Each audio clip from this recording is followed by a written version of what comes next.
دیکھیے 3 پرابلمز ایسے ہیں انسانی تمدن کے جن کا کوئی حل انسان نہیں کر سکتا۔ سب سے پہلا مسئلہ اور سب سے پرانا مسئلہ، ابدی مسئلہ ہمیشہ سے ہے جب سے انسان ہے، عورت اور مرد کے حقوق و اختیارات میں کیا تقسیم ہونی چاہیے۔ آپ کو معلوم ہے افراط و تفریط، یا تو عورت کو ملکیت بنا دیا گیا، جیسے بھیڑ بکری جو ہے آپ کے کھوٹے سے باندھ رکھی ہے، ایسے ایک عورت بھی باندھی ہوئی ہے، وہ آپ کی ملکیت ہے، اس کے کوئی حقوق نہیں ہے، اس کا کوئی لیگل سٹیٹس نہیں، اس کا کوئی تشخص نہیں، کوئی ہے ہی نہیں۔ یا وہ انتہا ہوگی، اور یا وہ انتہا ہے جو آج آ گئی ہے، بالکل مرد کے شانہ بشانہ، ساری تخلیقی مصلحتوں کو چھوڑا، ساری جو بھی انسان کی جو انیٹومیکل جو بھی ڈفرنسز ہیں ان کو چھوڑا، جو سائیکولوجیکل فرق ہے ان کی تخلیق میں، اس کو ایک جیسے برابر، ایک قطن نہیں۔ ان دونوں کے درمیان کیا توازن ہے؟ یا وہ لونڈی بن گئی، بھیڑ بکری کی طرح کی ملکیت بن گئی، اس کا کوئی حق نہیں، اس کا کوئی لیگل سٹیٹس نہیں، اس کے والدین نے جہاں چاہا شادی کر دی، اس کی مرضی پوچھنے کا کوئی سوال ہی نہیں، جس کے چاہا حوالے کر دیا۔ وہ آج جو چل رہی ہے ونی کی رسم، وہ عورت کا کیا اختیار، اس کے اندر اس بچیوں کا کیا اختیار ہے؟ وہ 1.5 سال کی ایک بچی بھی دے دی گئی ہے، انا للہ و انا الیہ راجعون، جو چاہے کرے۔ یہ تو ایک انتہا ہے۔ دوسری انتہا بالکل برابر، نتیجہ کیا نکلا ہے؟ بالکل برابر میں خاندانی نظام برباد ہو گیا، اس لیے کہ ایک ادارے کے 2 سربراہ برابر اختیار والے نہیں ہو سکتے۔ کسی محکمے کے 2 ڈائریکٹر ہو سکتے ہیں، کسی فرم کے مینیجنگ ڈائریکٹر 2 ہو سکتے ہیں، ڈائریکٹر 10 بنا لیں آپ، مینیجنگ ڈائریکٹر 1 ہوگا، کسی فرم کا چیئرمین 1 ہوگا، 2 نہیں ہو سکتے کسی بھی ادارے کے۔ اگر 2 بنا دیں گے فساد ہوگا، جھگڑا ہوگا، ان دونوں کے درمیان رسا کشی ہوگی۔ یہی تو ہمارا سب سے بڑا مسئلہ بنا ہوا ہے۔ پاکستان کا مسئلہ کیا ہے؟ ہم نے پارلیمانی نظام اختیار کیا ہوا ہے، انتہائی بیہودہ نظام، غیر منطقی نظام۔ آپ نے 2 بڑی بڑی سیٹس کریٹ کر دی، ایک ہیڈ آف دی اسٹیٹ ہے، ایک ہیڈ آف دی گورنمنٹ ہے۔ اب ان دونوں کے درمیان حقوق اور فرائض اور اختیارات کا کیا تقسیم ہوگی؟ ہو ہی نہیں سکتی۔ یا سارا کچھ صدر کے پاس جائے گا اور وزیر اعظم جو ہے وہ جونیجو کی مانند وزیر اعظم بن جائے گا، یا سارا کچھ وزیر اعظم کے ہاتھ میں ہوگا اور صدر جو ہے چودھری فضل الہی بن جائے گا، کہ جس کو وہاں ان کی دیواروں پر لکھا گیا تھا رہا کرو انہیں، چودھری فضل الہی کو رہا کرو، یہی ہوگا۔ تو ایک گھر کے 2 جو ہیں 2 سربراہ نہیں ہو سکتے، خاندانی ادارہ تباہ ہو چکا ہے۔ اور جیسے کہ یہ آپ کو کہاوت ہے کہ جس بلی کی دم کٹ جائے وہ چاہتی ہے کہ تمام بلیوں کی دمیں کٹ جائیں۔ یورپ میں، امریکہ میں برباد ہو گیا خاندانی ادارہ، آج وہ تلے ہوئے ہیں کہ مشرق میں اور خاص طور پر مسلمان ممالک میں ابھی اگر کچھ انٹیکٹ ہے یہ خاندانی ادارہ، کچھ خاندانی اقدار ہیں جو برقرار ہیں، کچھ والدین کی عزت اور عظمت اور کچھ ان کا احترام اور ادب اور خدمت کا مادہ ہے جو برقرار ہے۔ چاہتے ہیں کہ ختم ہو جائے، تباہ و برباد ہو جائے۔ والدین بوڑھے ہو گئے تو پھینکو ان کو اولڈ ایج ہاؤسز کے اندر، اولڈ ہاؤسز میں، گھر میں کائے کو رکھنا ہے؟ نوجوان جوڑا ہے، اس کے خامخواہ ان کی خواہشات اور ان کے معمولات میں بیچ میں آڑے آنا۔ بوڑھی ماں جو ہے بولے بغیر رہے گی نہیں، دنگا فساد ہوگا تو رکھو اس کو وہاں پر اولڈ ہاؤس کے اندر، اللہ اللہ خیر سمجھ۔ یہ ہے اصل میں مسئلہ۔ اب عورت اور مرد کے درمیان کیا توازن ہو، انسان نہیں سوچ سکتا۔ دیکھیے انسان یا مرد ہوگا یا عورت ہوگی۔ مرد سوچے گا تو وہ اپنے اعتبار سے سوچے گا، عورت کی نفسیات کیا ہے، عورت کے احساسات کیا ہیں، اس کو کیا پتا۔ عورت سوچے گی تو اپنے اعتبار سے سوچے گی، مرد کے احساسات کیا ہوتے ہیں، مرد کی نفسیات کیا ہوتی ہے، اسے کیا پتا۔ لہذا یا ادھر کا ہوگا یا ادھر کا معاملہ ہوگا۔ ایک ہی ذات دے سکتی ہے آپ کو نظام، جو مرد کی بھی خالق ہے عورت کی بھی خالق ہے، اسی نے بنایا دونوں کو، اور دونوں ہی اس کے لیے اولاد کے مانند ہیں۔ یہ حدیث نبوی کا ترجمہ کر کے بتا رہا ہوں آپ کو۔ حضور نے فرمایا الخلق عیال اللہ، یہ خلق جو ہے مخلوق ہے، یہ اللہ کے کلبے کے مانند ہے۔ تو مرد بھی اللہ کے اس کنبے میں شامل ہے، عورتیں بھی شامل ہیں. اس نے نظام دیا، شادی بیاہ کے یہ قوانین ہونے چاہیے، طلاق وغیرہ کا یہ مسئلہ ہونا چاہیے. یہ سارا ضابطہ جو دیا ہے وہ اس لیے دیا ہے کہ یہ انسان اپنے ذہن سے نہیں سوچ سکتا. آج تباہی آ گئی ہے مغرب کے اندر، شادی کرنا ہی نہیں چاہتے. We are living together. شادی کریں گے تو نتیجہ پتہ ہے کیا نکلتا ہے؟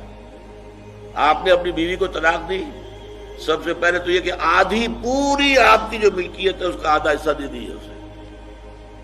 نمبر 2، گھر اگر آپ کا اپنا ہے تو اس میں بیوی رہے گی، آپ نکل جائیے یہاں سے. کوئی مرد اس کو قبول کرنے کو تیار نہیں تو وہ شادی کرتا ہی نہیں. اور عورت کی ضرورت ہے، لہذا عورت بغیر شادی کیے بھی اس کے ساتھ رہتی ہے، بچے پیدا کرتی ہے. بٹ وداؤٹ میرج جو بچے پیدا ہو رہے ہیں حرامی بچے. تو پچھلے سال صدر کلنٹن نے کیا کہا تھا؟ اس کا جو اپنا خطاب تھا نیو ایئرز ڈے کا، وہ خطاب کیا تھا؟ ان قریب ہماری قوم، امریکن قوم کی اکثریت حرام زادوں پر مشتمل ہوگی.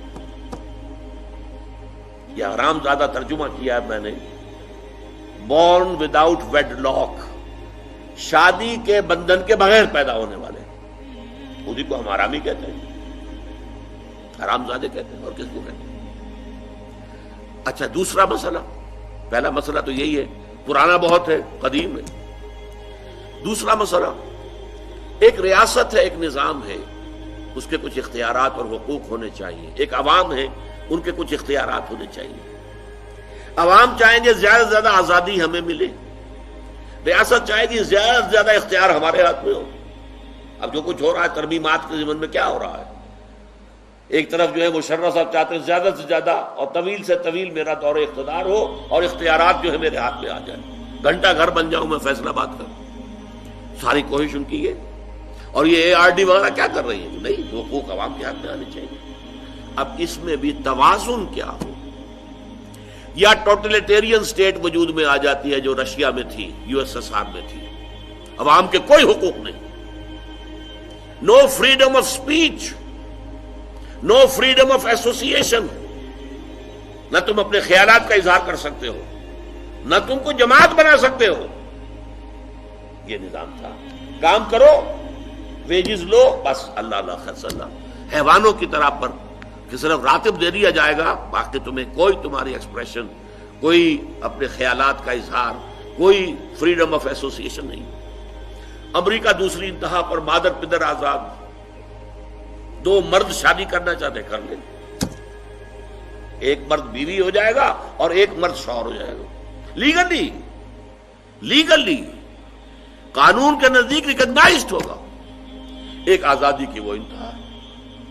گیز، ہومو سیکشولز، وہ وہاں جلوس نکالتے ہیں، بڑے ٹھاٹ سے نعرے لگاتے ہوئے گزرتے ہیں. وہ ہنستے ہیں، ہم لوگوں پر ہنستے ہیں، یہ پاگل لوگ ہیں جو اس کو ہومو سیکشولیٹی کو بری شے سمجھتے ہیں. اور نیو یارک کا جو میئر ہے وہ لیڈ کرتا ہے پروفیشن. کیوں کرتا ہے؟ اسے اگلا بھی الیکشن لڑنا ہے اور گیز کے ووٹس بہت ہیں. اس سے اندازہ کیجئے کہ کتنی پرسنٹیج وہاں گیز کی ہو چکی ہے، ہومو سیکشولز. یہاں تک کہ طے کر دیا گیا ہے مذہبی میدان میں بھی گیز کو اجازت ہے، وہ پادری بن سکتے ہیں. گیز ہیں، ہومو سیکشولز ہیں. فطرت کے خلاف کام. کیا وہ آزادی ہے؟ تو کہاں ہے بیلنس؟ انسانی ذہن کے لیے ناممکن ہے اس بیلنس کا تلاش کرنا. نمبر 3، سرمایہ اور محنت. پروڈکشن جو بھی ہوتی ہے 2 چیزوں سے ہوگی. سرمایہ دار تھا، اس نے کارخانہ لگایا ہے، اتنے کروڑ روپے لگا دیے ہیں، یہ کیا ہے، وہ کیا ہے، یہ سرمایہ ہے. لیکن وہ کیا کر لے گا اکیلا؟ 10,000 آدمی کام کر رہا ہے، لیبر ہے. اب جو کچھ بھی بن رہا ہے، جو پروڈکٹ بن رہا ہے اور جو اس سے آمدنی ہو رہی ہے، اس میں دونوں کے حصہ ہے، لیبر کا بھی حصہ ہے اور سرمایہ کا بھی حصہ ہے. لیکن منافع میں کتنا حصہ سرمایہ کا ہوگا، کتنا لیبر کا ہوگا، کون طے کرے گا؟ یا تو سرمایہ داری بن جائے گی، سب میں تو آپ کو 10 روپے دے سکتا ہوں ڈیلی ویج، منظور ہے تو کام کیجئے ورنہ چاہیے دفع ہو جائے. اور بہت سے آپ کے بھائی موجود ہیں جو 10 روپے پر کام کرنے کے لیے تیار ہو جائیں گے. ساری دولت سمٹ کر جا رہی ہے کارخانے دار کے ہاتھ میں۔ کیپٹلزم جو کیپٹل ہے، جو سرمایہ ہے، اصل جو ہے دولت اسی کی طرف، روپے کو روپیہ کھینچتا ہے، پیسے کو پیسہ کھینچتا ہے۔ لہذا امریکہ میں آپ کو ایسے لوگ مل جائیں گے جنہیں اپنی دولت کا اندازہ نہیں ہے کہ کتنی دولت ان کے پاس ہے، بلینز آف ڈالر کا ایک ایک چیک لکھ سکتے ہیں، اور یہودی ہے وہ۔ دوسری طرف امریکہ میں آپ کو گھیٹوز مل جائیں گے، گھیٹوز، اور ایک ہی جزیرہ ہے مینہٹن، کوئی 11 میل لمبا ہے، چوڑائی کہیں 2-3 میل ہے، کہیں ذرا زیادہ ہے۔ اس کے ساؤتھ میں جہاں یہ 2 بڑے بلڈنگیں کھڑی تھی جو گرائی ہیں، جو بھی تھے دہشت گرد، یہاں پر یہ اس کا ریچسٹ حصہ ہے، پوری دنیا کی دولت یہاں جمع ہے، سارے بینک وہاں ہیں۔ اور اسی جزیرے کے شمالی علاقے کے اندر گھیٹوز ہیں، افرو امریکنز، کالے امریکی، یوں سمجھیے کہ سب ہیومن لیول پر رہ رہے ہیں، حیوانوں کی طرح زندگی گزار رہے ہیں۔ یہ ڈسپیرٹی نظر آ جائے گا۔ تو اب عدل و انصاف کی کیا شکل ہو؟ یا وہ ہے جو رشیا میں اور USSR میں تھا، یا یہ ہے جو امریکہ میں اور اس کے الائز کے اندر ہے۔ یہ ہے وہ مسئلہ جہاں انسان ہاتھ جوڑ کر، گھٹنے ٹیک کر اللہ سے دعا کرنے پر مجبور ہے، اے اللہ تو نے مجھے فطرت سلیمہ بخشی، اے اللہ تو نے مجھے عقل سلیم سے نوازا، اے اللہ میں نے تجھے پہچان لیا کہ کل شکر اور کل ثنا کا مستحق تو ہی ہے، اے اللہ میں نے تجھے پہچان لیا کہ تو تمام جہانوں کا پروردگار اور مالک ہے، اے اللہ میں نے تجھے پہچان لیا جزا و سزا کے دن کا مالک و مختار مطلق تو ہے، اے اللہ میں نے طے کر لیا ہے تیری ہی بندگی کرتا ہوں اور کروں گا، اور تو ہی سے مدد چاہتا رہوں گا، لیکن اے اللہ میں مجبور ہوں، میری عقل جو ہے میرا ساتھ نہیں دیتی، کروں کیا، چلوں کس راستے پر، کون سے راستے پر؟ یہ عملی حصہ ہے دین کا، وہ سارا تھا فکری، نظری، ایمانی حصہ، الحمدللہ رب العالمین الرحمن الرحیم مالک یوم الدین، یہ کیا ہے؟ یہ ایمانی، فکری، نظریاتی حصہ ہے۔ عملی حصہ کیا؟ اہدنا الصراط المستقیم، ہمیں سیدھے راستے کی ہدایت بخش، صراط الذین انعمت علیہم، راستہ ان کا جن پر تیرا انعام ہوا، تیرے پسندیدہ بندے جو ہوئے،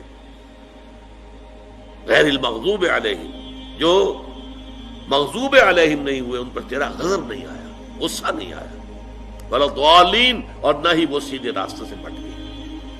یہ ہے سورہ فاتحہ کا مقام۔ گویا کہ اصل میں یہاں پر قرآن مجید، اس کے اصل مخاطب کون ہے؟ وہ سلیم الفطرت لوگ، وہ سلیم العقل لوگ، جنہیں قرآن کہیں کہتا ہے الذین یعقلون، کہیں کہتا ہے الذین یفقہون، کہیں کہتا ہے اولو الالباب، ہوش مند لوگ۔ یہ وہ لوگ ہیں کہ قرآن مجید اصل میں ان سے مخاطب ہے، اور وہ خود سفر طے کر کے اللہ کی ذات تک، معرفت خداوندی تک تو پہنچ گئے ہیں، لیکن اب عملی زندگی کے اندر رہنمائی کے لیے درخواست کر رہے ہیں، اہدنا الصراط المستقیم صراط الذین انعمت علیہم غیر المغضوب علیہم ولا الضالین۔ یہی وجہ ہے کہ فوراً سورہ بقرہ شروع ہوتی ہے، الف لام میم ذالک الکتاب لا ریب فیہ ھدی للمتقین، یہ ہدایت ہم تمہیں دے رہے ہیں۔ یہ قرآن جواب ہے اس دعا کا، اہدنا الصراط المستقیم صراط الذین انعمت علیہم غیر المغضوب علیہم ولا الضالین، آمین یا رب العالمین۔